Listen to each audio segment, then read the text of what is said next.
Thanks. Well, thanks so much for coming today. They were just telling me that they've raised 2,000 pounds for the Highland Hospice from your generosity.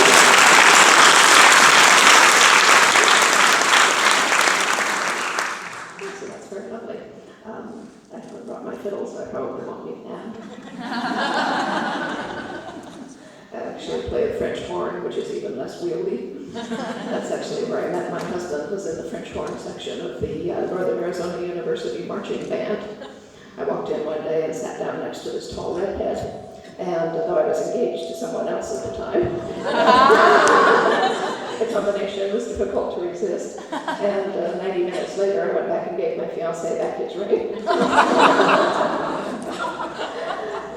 As it is, my father used to say to me, "You're such a poor judge of character, you're bound to marry some bum." So get a good education so you can support your children. So with this going on at home, I thought perhaps I wouldn't admit that I wanted to write novels, which I did. And so I went into science. I liked science, I was good at it, but I still wanted to write books. And when I turned 35, I said to myself, well, you know, Mozart was dead at 36, maybe you better get started here. And so I made up my mind that on my next birthday, I would begin writing a book. I wasn't going to show it to anyone, I wasn't going to tell anyone what I was doing, especially not my husband, because he would have tried to stop me. Not out of any objection to my writing a book, but out of fear that I would drop dead. Since at that point, I had 2 full-time jobs and 3 children under the age of 6. So I don't want any of you telling me you don't have time to write a book. You can. You just don't find time lying around in the streets. You make time or you haven't got any, is what it amounts to. But in fact, I did not marry a bum. I married a very nice man, whom I still have 45 years later. I did that too. But he did quit work 3 months after our first child was born in order to start his own business. And I do have to say that in terms of financial stability, there's not that much to choose between an entrepreneur and a bum. So as I said, I was a scientist. I was a university professor at Arizona State University. I have a bachelor's degree in zoology, a master's in marine biology, and a PhD in quantitative behavioral ecology. So you see, I took my dad's advice and got a good education. However, I have to say that that didn't amount to enough to support a family of 5 people. So when the need to earn a little extra money became evident, I said to myself, well, aside from prostitution in the home, I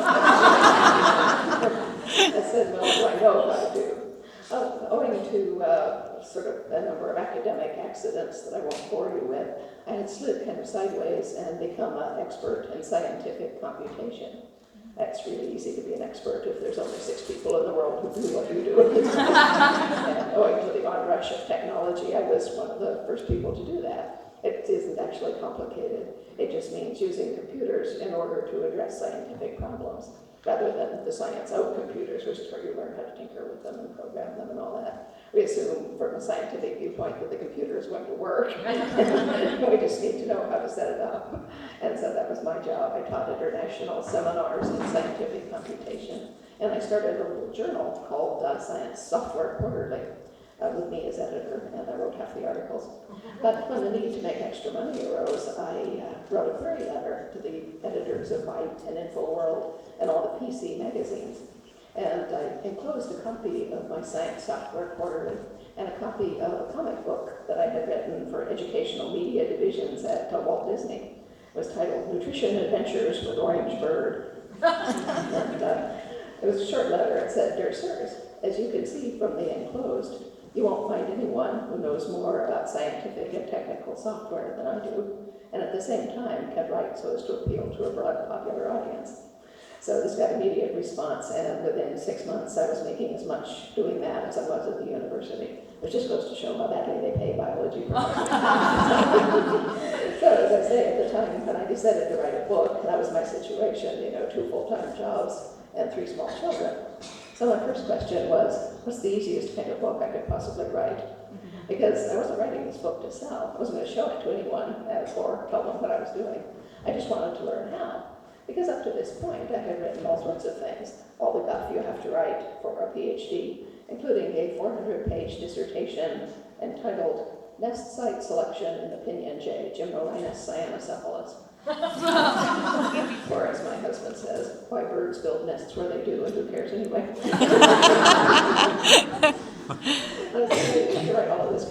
stuff, and then, popular science articles, textbooks, documentation, software, instructions, etc., and comic books. But no one had ever shown me how to write any of this stuff. I just looked at a few examples, wrote one, and if it didn't look quite right, I poked it till it did. I said, well, fine, you've been reading novels for 30-odd years. Surely if you write one, you will recognize it. I said, okay, next birthday, I'll start writing a novel.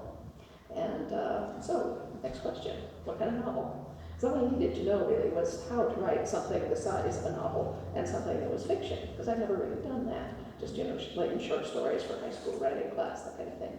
And I said, what I need to know is what it takes in terms of daily commitment and mental organization, and how do you organize your research, how do you keep track of all the pieces, and I need to know about the nuts and bolts of writing a novel. And once I've learned that, then fine, I can go ahead and write a real novel. But this is for practice.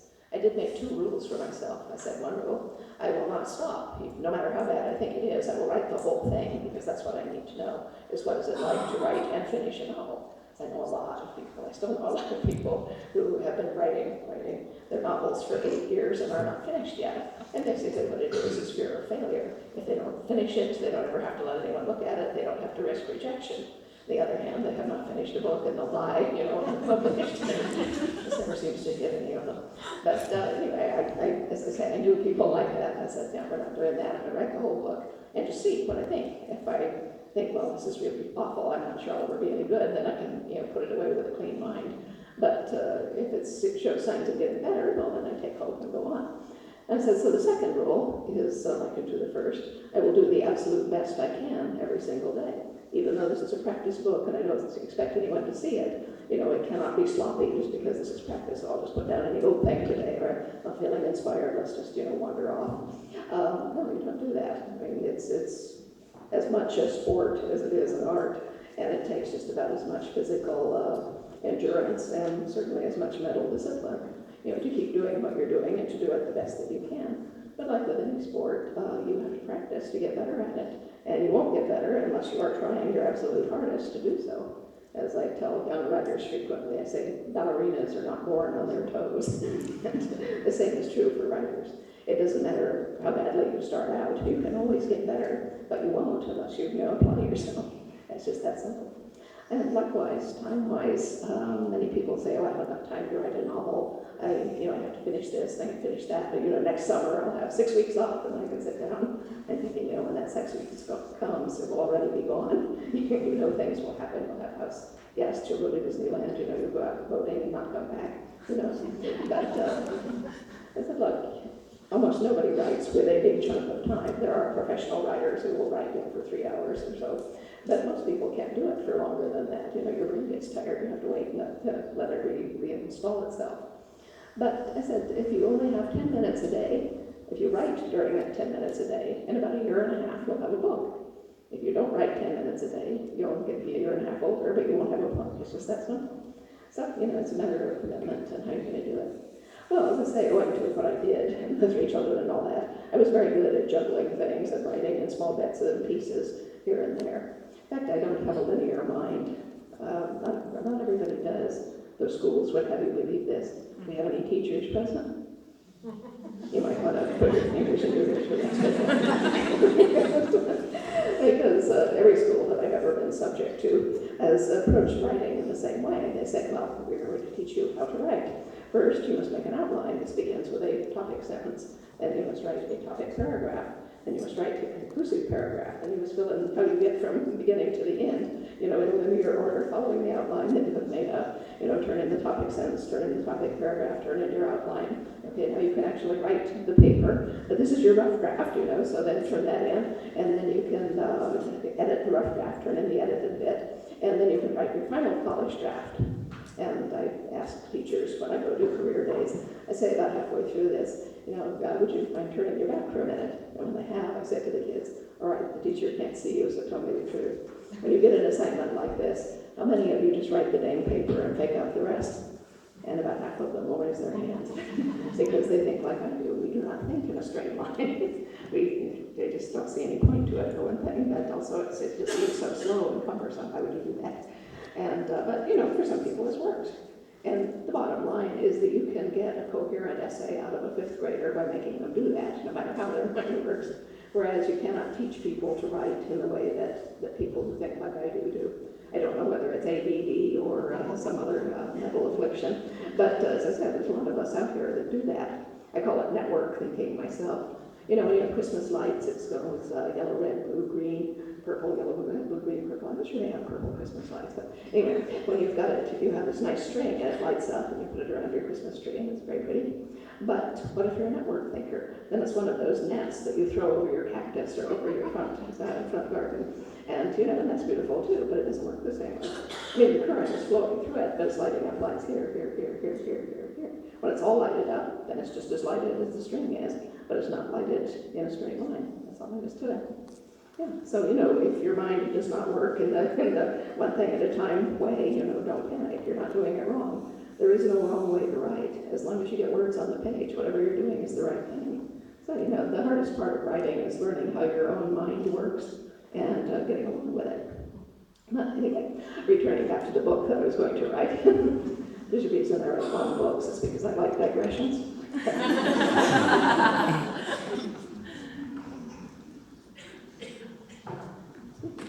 So anyway, I said, what's the easiest kind of book? And I thought, well, I like to read everything. I read all the time, and I read everything as long as it's well written. And I said, maybe I should write a mystery. I read a lot of mysteries. And I said, no, mysteries have plots. I'm not sure I can do that. And so I thought to myself, what's the easiest thing to write? So I thought, well, for me, perhaps historical fiction. I was a university research professor. I knew my way around the library and had access to the international library loan system. You know, I could pretty much find out anything. This was a long way before the internet existed, by the way. It was 1988 when I began writing my first book for practice. And so, you know, online basically didn't exist or was limited to those three information services, we call them, GE, Delphi, and CompuServe, which has something to do with the story, believe it or not. That's not a digression. And so anyway, I said, so I could look things up. It seems easier to look things up than to make things up. And if I turn out to have no imagination, I can steal things from the historical record, which works really well. And so I said, okay, I'm going to write a historical novel. Where shall I set this? Because I have no background in history, just the 6 hours of Western civilization they make you take as an undergraduate. And so one time would do as well as another. I said, okay, 15th century Venice, American Civil War, World War I. These are all, you know, good, interesting periods, but, you know, what strikes my fancy. And then I watched a really old Doctor Who rerun on public television. And that for this audience, at least, I don't have to stop and explain who Doctor Who is. And so, well, of course, you know who Doctor Who is, and that he's given to picking up companions from different periods of his history. Well, this really old one was one of the Patrick Troughton, the second Doctor's films, and he had picked up a young Scotsman from 1745, when in fact he took off the field at Gabaldon, and wretchedly enough, at the end of that companion stint, he put him back on Gabaldon field, which I thought was a pretty trick, but possibly they didn't realize the Scots lost that one. Anyway, this young man appeared in his kilt, and I said, well, that's rather fetching. And found myself so thinking about this the next day in church, and I said, well, you know, you want to write a book, it doesn't matter where you said it. The important thing is pick a spot and get started. So I said, fine, Scotland, 18th century. So that's where I began, knowing nothing about Scotland or the 18th century, having no plot, no outline, and no characters, nothing but the rather vague images conjured up by the notion of a man in a kilt, which is, of course, very powerful and compelling. In fact, many years later, when I got to my sixth big novel, A Breath of Snow and Ashes, that was a very lucky book for me. It won several awards, including the Quill Award, for which I beat both George R.R. Martin and Stephen King, which was very gratifying. And also I won the Corina International Prize for Fiction, which is very cool. I got to go to Germany to accept it. And while I was there, the German publisher had me interviewed by everybody in the German press, you know, from the tabloids on up to their equivalent of, I don't know, the Guardian. But anyway, this went on like every half hour all day for a week. At the end of this, I was just like this.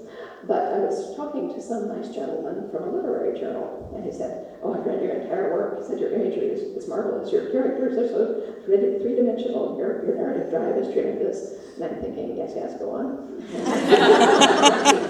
Yeah, he said, there's just this one thing. I wonder, could you explain to me, what is the appeal of a man in a kilt? Well, he was a man in a German. But yeah, I looked at it for a minute. I was really tired, or I might not have said it, but I just looked at it and I said, I suppose it's the idea that you could be up against a wall with him in a minute.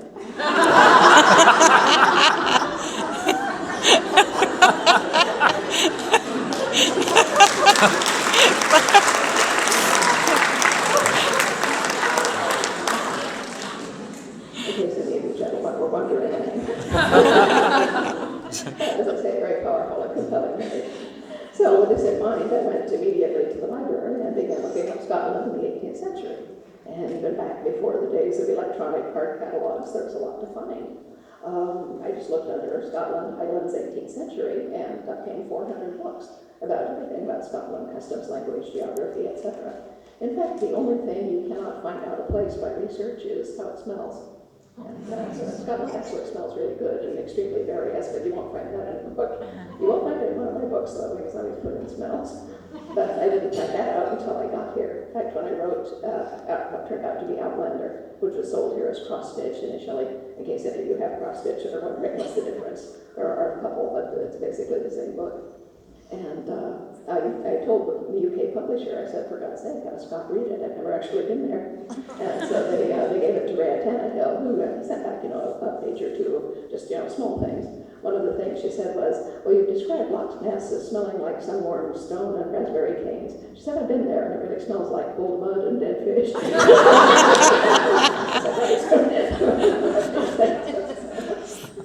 Good research is the key to believability. You find it where you can. So anyway, what I was looking for in my initial research was conflict. See, this was the only thing I actually knew about novels, was that they should have conflict in them.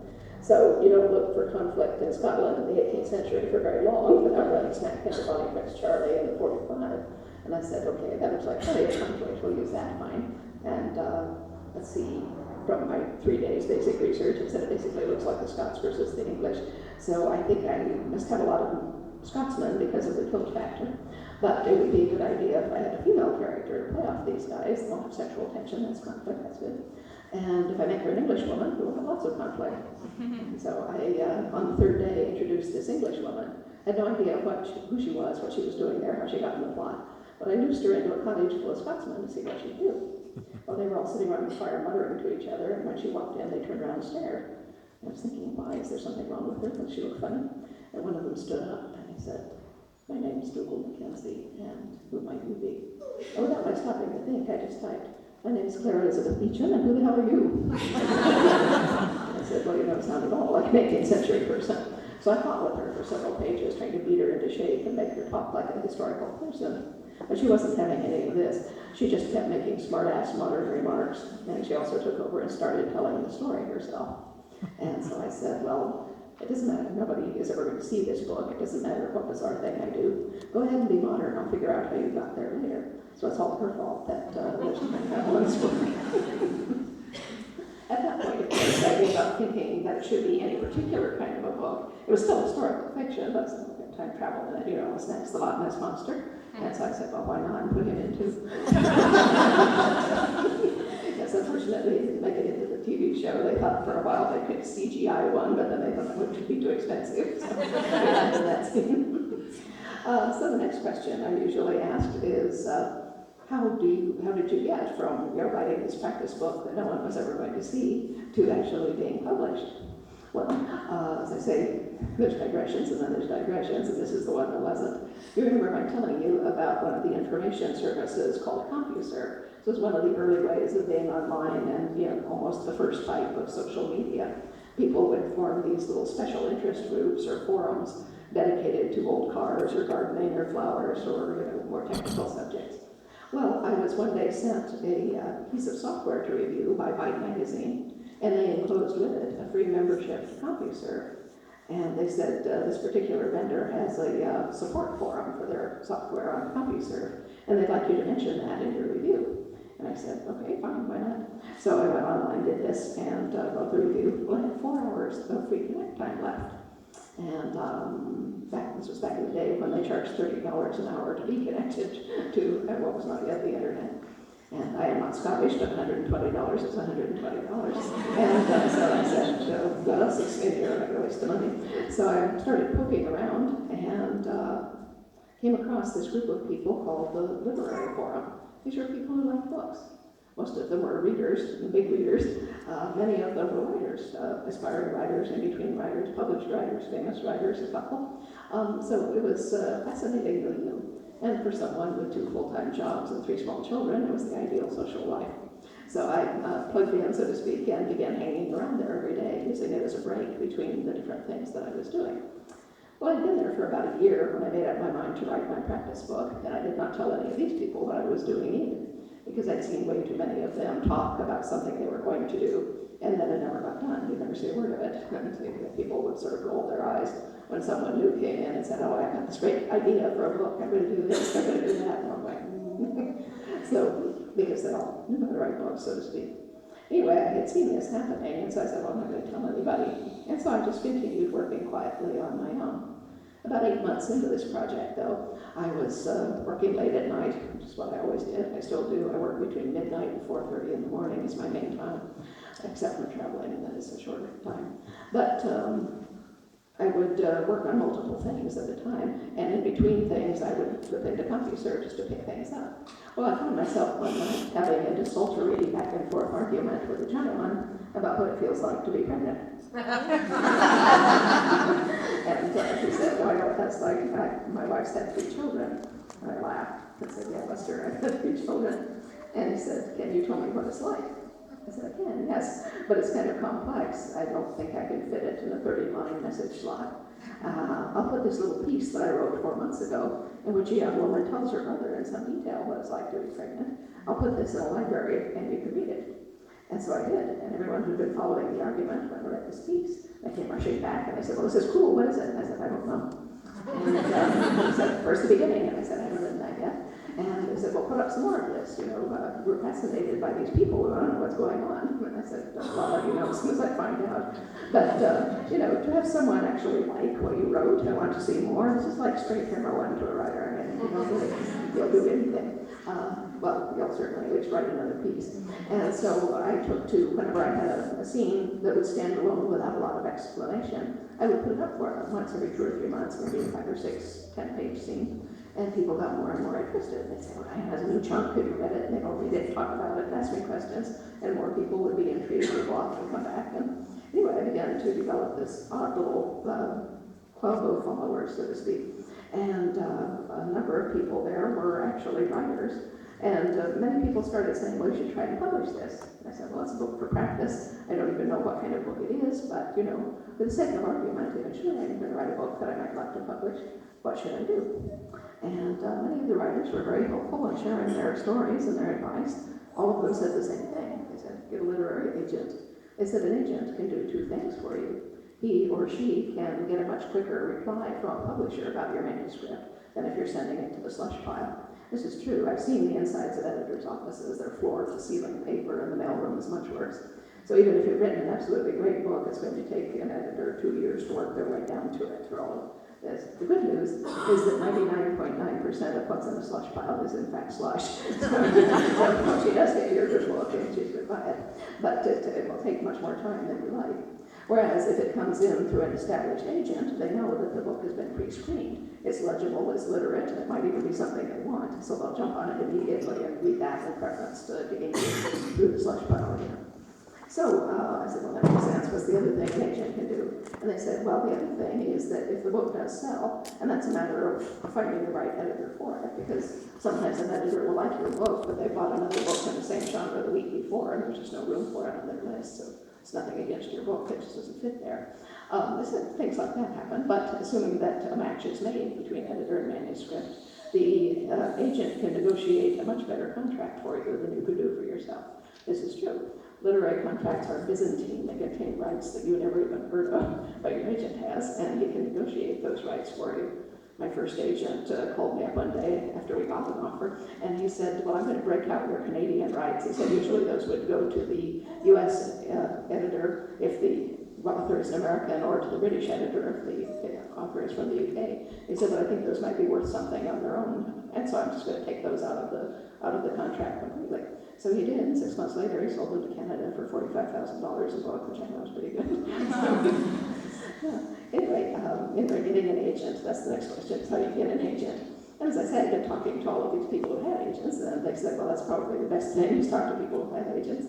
But otherwise, you can go to writers' conferences. Some agents go to these conferences, more or less looking for talent, but also it's kind of pro bono to give people advice on how to submit manuscripts and what makes a good pitch and things like that.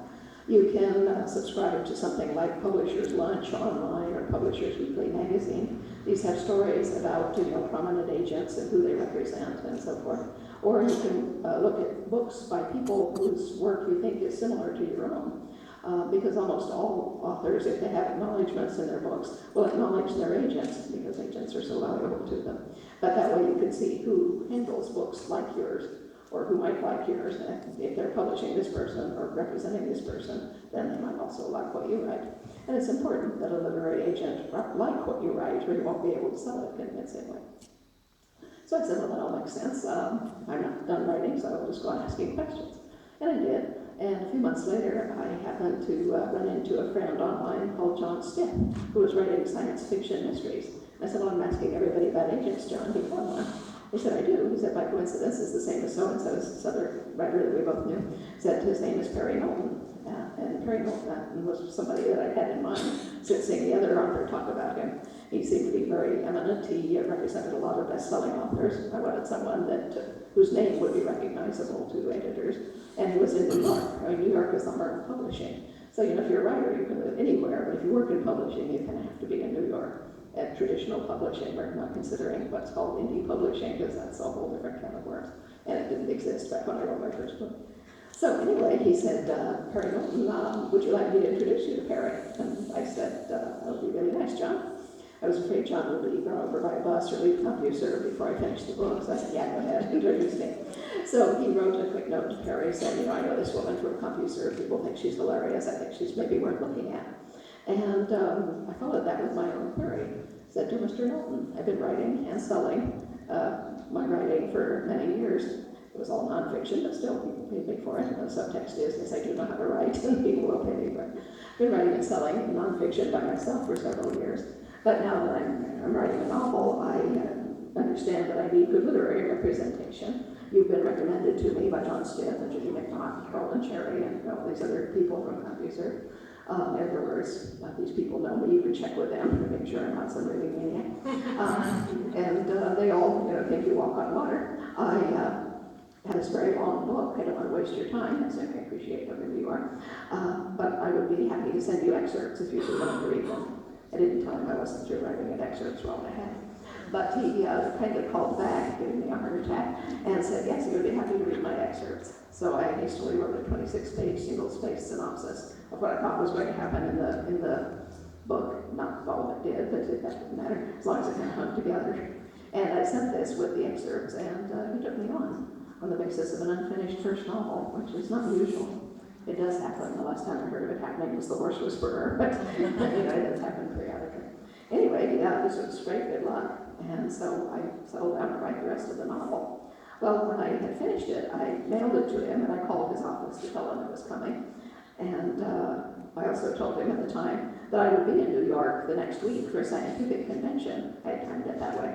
And perhaps we could have lunch or something. He said, oh, yes, come up to the office. I'd love to meet you in person. So the next week in New York, and I went up to his office in some trepidation of mind, because at this point, he was the only person in the world who had read the whole manuscript, and I didn't yet know what he thought of it. So, as I said, I was sort of palpitated, but he turned out to be a lovely older gentleman who was very charming, put me at my ease, or tried to, and he got me a Diet Coke, and started chatting about some of his other authors. At this point, I found out that in addition to my CompuServe friends, he also represented Tony Kellerman, Frederick Forsyth, and Robertson Davies. I'm sitting there thinking, if you have the nerve to call Robertson Davies Robbie, which he's doing, you're a better man than I am. But what was most unnerving was that he had my manuscript on the desk in front of him in the big orange box in which I shipped it. And I was sure that at some point he was going to say, well, having read the whole thing, it's just too weird, there's nothing I can do with it. But, keep me in mind next time you write something. So I was expecting at any moment to hear this. Instead, he said, you know, the thing about Freddie Forsyth and Robbie Davies and those guys is that they're all great storytellers. He put a hand on the box and smiled at me and said, and you're another one. Oh.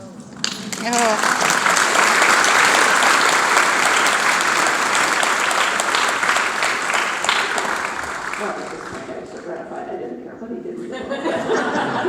But I did ask. I said, okay, what are you going to do next? And he said, well, I'm sending it out this afternoon to 5 editors who I think might like it. And he told me who they all were and why he thought they might like it. And I said, that's great. You know, how long do you think we might have to wait for this reply? He said, well, I told them all I wanted an answer in 30 days. And I think, well, you picked the right agent. So I went home to wait for 30 days. Instead, 4 days later, I get a call on my answering machine. We still had answering machines. And it said, this is Perry. I just called to update you about your manuscript. You know, call me back. So expecting to hear that here's one of them that said, here, I'm not reading a 10-pound book, take it back. I called up expecting to hear that. And instead he said, well, of the 5 people I sent it to, 3 of them have called back with offers to buy it. And so I'm going to negotiate amongst these. And it's like, okay. So he did, and negotiated for 2 weeks. He merged with a 3-book contract and paid me as a novelist. So. Wow.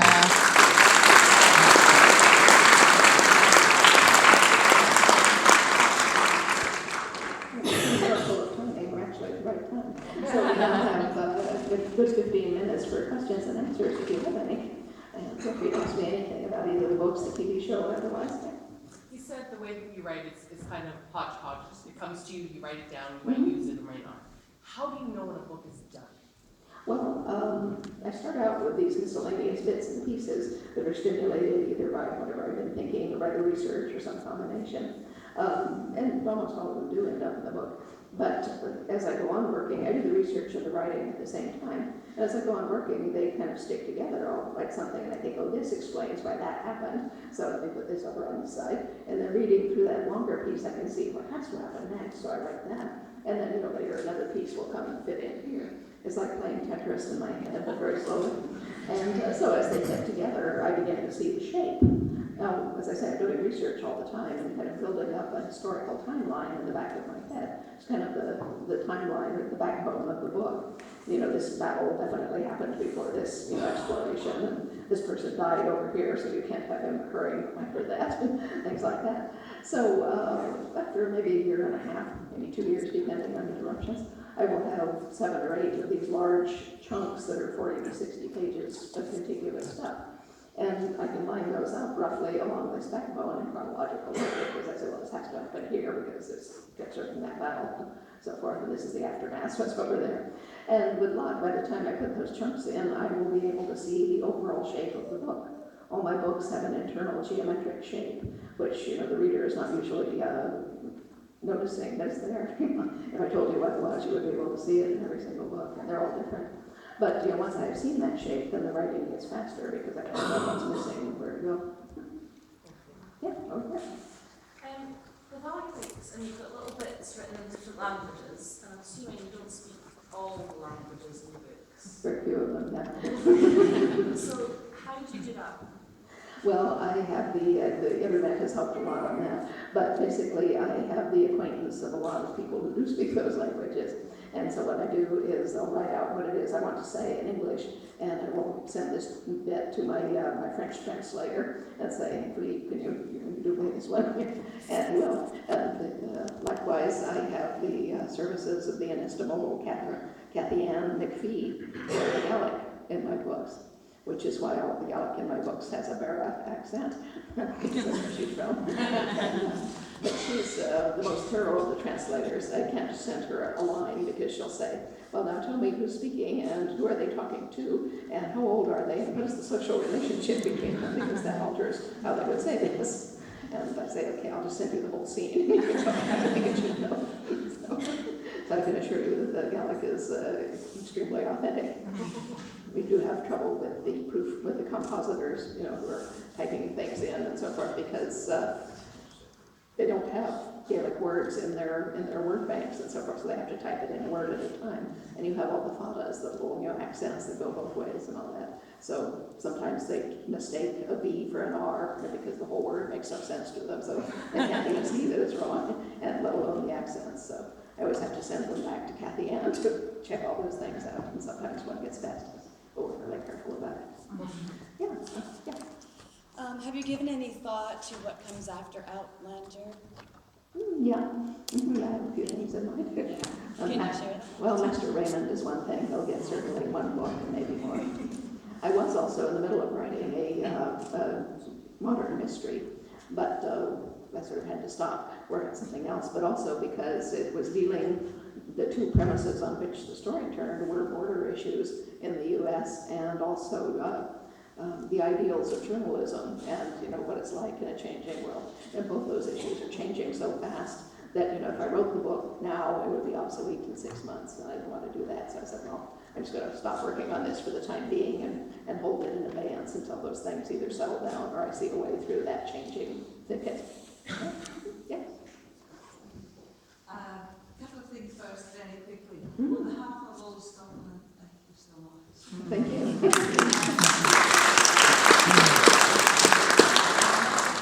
Thank you so much, because I'm called Diana, and for some strange mental connection, I have loads of clients and I'm a tour guide. And my question is, now that you know Scotland better than most Scottish people, would you change anything in Outlander's cross-stitch? If you had to rewrite it today, would you put anything else? Very, very little. I mean, I have a bigger Scots vocabulary now than I did then, so there are some lines, you know, that I might amend a little bit. But no, I don't think I would change anything that happened. That's all very, that's a very tightly constructed book. All the pieces rest on all the other pieces. So you really couldn't pull one piece out of it. That's why I've always told people it's impossible to make a 2-hour movie out of that book. Believe me, many people have tried. That's Camille. I'm quite interested in the fact that you've never been to Scotland before you've written books, and you managed to capture the characters of the Highland men and women very, very well, the tenacity and the humour and things like that. How did you manage to do that if you've never been here before? I read books written by Scottish people. Many of them. No, novels especially, but, you know, non-fiction as well. Especially ones that, you know, had quotations in them of what people actually said under different circumstances. But also, I began listening to Scottish singers, you know, the Corys and others of that ilk. And especially, I would buy CDs of live performances, because then you can hear the band talking with the audience in between, and you pick up quite a lot of the flavor. So, and you know, whenever I met a Scot, I would say, here, come let me buy a cup of coffee and talk to me for a while. Yes. When did you first set foot in Scotland? Oh, that was in 1992. Outlander cross-stitch was published in 1991. It was published in 1992 here. But I was writing the second book, writing Flying Ember, and my contract at the university came up for renewal. And I said to my husband, well, you know, we won't starve if I quit my job. It would be nice to see what it's like to sleep more than 4 hours at a stretch. I said, so let's do that. And I think I really must go and see what Scotland looks like before I write anymore. So we did. We gave the kids to my parents for 2 weeks, and we came, rented a car, and spent 2 weeks driving all over Scotland looking at things and collecting Gaelic dictionaries and so forth. That's what I used for the first 2 books, was Gaelic dictionaries, which is why the Gaelic got a lot better on the 3rd book. I have actual native speakers. Yeah. I'm a little worried about Jamie, and the future of the Lally-Rock Pens. I'm hoping that you're going to build a bridge at some point in some of your stories, because they're there for the early adventures. I know what happened in 1846, and I'm nervous of letting out spoilers or ruining any plans that you have that I don't know about. My guess is that I'll die before we get to 1846. Jamie and his descendants are going to be left in charge of the land and the tenants for a while, and they weren't there later on. You are going to have to deal with it. Please don't. Well, I'm pretty sure I know what happened, but we'll find out. Thank you. Yeah. How did the characters in the filming match how you imagined them when you created them in the book, and how you believed they should feel from the historical sense? the actors and how well they match what I thought in the book. Well, none of them actually look like my mental pictures of the people in the book. You know, Sam Hewitt is the same, rough physical outline. And people say to me, "Oh, he's too short. He's supposed to tower over people." I say, 6'3", he would be towering over the 5'8" people in the 18th century. It's just that since this is modern times, all of the other actors are about 6 feet. So, what are you going to do? Look for a 7-foot actor and hope he can act? So, no, I think that all of the actors they've been using are absolutely fabulous, because it isn't important what an actor looks like so much. If you want sort of a general outline or aspect, Claire needs to be attractive looking. She needs to have the curly hair, because that's as much part of her character as Jamie's red hair is his. Jamie in the book does not have curly hair. Sam Hewitt's hair goes like this if it's not plastered down. So, we just live it. But they can be the characters, and that's what an actor's magic is, to actually embody someone that they're not. And it's just fascinating to watch them do it. My husband and I went to South Africa to watch filming, visit the set last month. In fact, we were watching from the director of photography's tent, where you can see everything on the monitor and have the little earbuds so you're hearing. We were watching Sam and Katrina messing around before the next take, and afterward my husband said, "How can they do that? 1 minute they're giggling and poking each other, and the next minute they're Jamie and Claire, pow, like that." So that's all they're actors, that's what they do, what they get paid for. Anybody in the far back? Sorry. Oh, yes, back there. Although distanced geographically, the Native American tribes are quite similar in their history with the Scottish clans. And in a way, I'm wondering, our Claude being your wounded knee, and how Clarence has been your trail of tears in a way. Were your Native American roots influential in depicting the native roots from this part of the world in Scotland when you created the story of Outlander? I'm aware of quite a bit of it, but it's from the preliminary research. So I was looking widely at the whole 18th century, so I'd come across mentions of this, that, and the other. Actually, in the fullness of time, there will be a prequel novel concerning Jamie Fraser's parents in the 15, so we'll get some of the earlier stuff. And we mentioned the Clarences just in passing, but we may mention them more. The 1730 Clarences were what resulted in Highlanders being in North Carolina to start with. Then there were the more serious Clarences later on, and I don't know if we'll get as far as that. But we did mention the Trail of Tears, and in fact, Jamie warned the Cherokee with whom he was friends. I said, this is going to happen. My wife is a seer, and she's seen this in a dream. And the Indians being believers in such things, they took him seriously, and they left and went up farther into the mountains, which in fact a number of the Cherokee did. They weren't all removed. Lady of the Black Hair. In the first novel, in Cross-Stitch, there was a mysterious man underneath a lamppost. Who is he? Is he going to be addressed? Yeah, well, it is Jamie, of course, but what he's doing there will have to be addressed, but it'll be the last thing in the last book, and I'm not there yet. I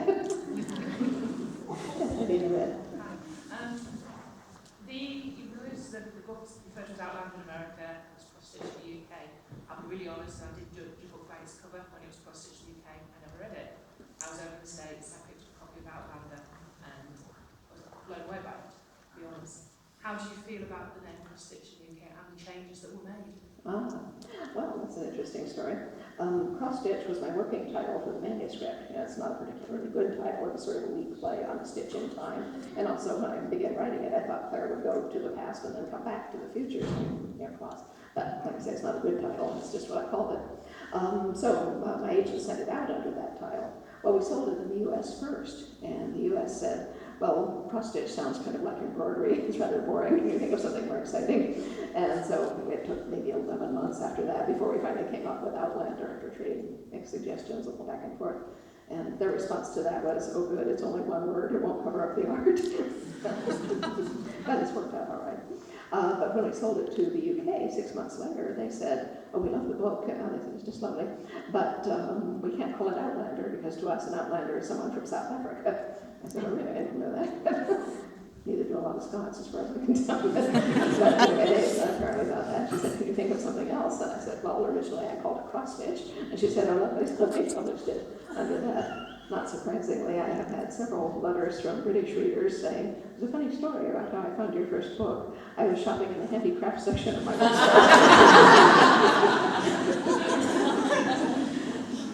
Yeah. But the UK also made several other changes. I think they were rather panicked when I told them that I had in fact not been to Scotland before I wrote this, and that I had done it for library research.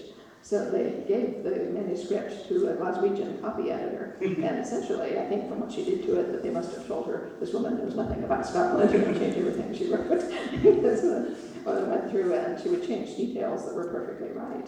I had one line about crows rising out of the furrows in the fields, and she changed it to seagulls. Well, admittedly, you do have seagulls in the fields in the Highlands. You have crows in the very same fields along with the seagulls. It's not wrong.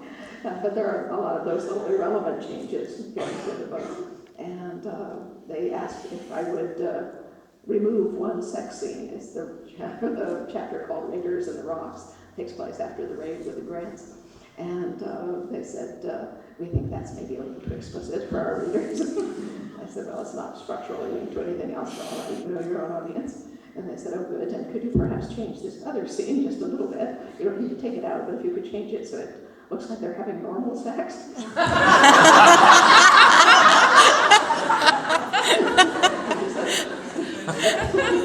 She said, of course we all do that, but we don't like to admit that we do. This was an English woman, mind you. So I said, all right. So I made a couple of minor changes like that, but otherwise it's exactly the same story. Excellent. When's the next book out? What's the next book out? You'll notice that I'm not writing because I'm here talking to you. I get less writing done when I'm traveling, it's part of it. But I don't know. Books have their own time. Book 9, it's called Go Tell the Bees That I Am Gone. And it's going along very well. So I think I succeeded in not going anywhere for the first 3 months of this year. And then I've been traveling nonstop since March 31st. And I will be going home in another week and a half. And after that, I'm not going anywhere again until later in the year. If only because our first grandchild is being born in mid-July. So I stay on the way. So it'll be rolling along a little faster, but I don't know when it will be done. The publisher starts calling me up about a year before they think it should be done and saying, well, we don't want to pressure you at all. But, it would really help if we could, just estimate when this might happen because we have to book presses and binderies and all that. And I said, no, we'll get through this. This happens every time. You always ask me. I will give you my absolute total best estimate of when I will be done. I'm always wrong. It will always be longer than I think it will. It will always take longer than I think it will. I said, you know this. However, my estimate is, such and such. Next thing I know, I log on Amazon and find that they're taking pre-orders for 3 months prior to my estimate. Wishful thinking reigns supreme. But the bottom line is that it will be the best book I can write. Because, as I say to them, look, I know this causes you undue stress, and you have to come and spend extra money doing binderies and sort of rescheduling press time and all that. I said, but this is temporary. That if the book hits the bestseller list, which we firmly expect it to, you'll all be happy. And if I wrote a bad book so you could have it 3 months earlier, that book would be out there forever with my name on the front. So, not happening. Yes, Since writing the book and actually having been in Scotland several times and seeing real standing stones here, which of the standing stones that exist here do you feel are the closest to what you imagined when you first had that scenario in the first book? Is there a place that you feel that's it? Or? Cavendish is probably the most, resembles most my imaginings. But, there's a lot of standing stones in different configurations. And we went and looked at an awful lot of them when we were here in Scotland. But, I had something like that vaguely in mind.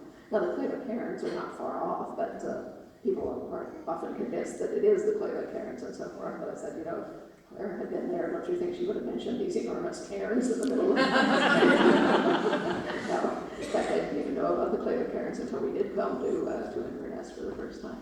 Yeah, any other question? If you could be a character in one of your books, who would you be and why? If I could be a character in one of my books, who would I be and why? But I'm a character in my books. I'm all of them all the time. I don't have to pick and choose. And mind you, there's a group of fans where I live who take me out to tea once in a while and pick my brains. And on one of these occasions, they got started on a character of Black Jack Randall. They're like, he's so loathsome, I hate him, he makes my skin crawl. I'm sitting there sipping my tea and thinking, You have no idea, you're talking to Blackjack right now. And I don't want to neglect the people in the back, so they're over here.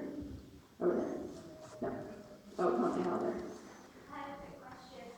When you first started writing Outlander, did you have the ending already in your head, or as you began writing the rest of the series, did that ending change for you? Or is it still the original ending that you kind of have? No, I didn't actually know how Outlander would end until I got fairly close to being done, and then it began to be obvious to me how that was. But no, each book has its own ending, and I don't usually know what that is, nor do I know the beginning. I just begin writing where I can see something happening. And I sense a certain restlessness to my left, so I think we're probably out of time. And this book's like books, but I will see most of you a little bit later.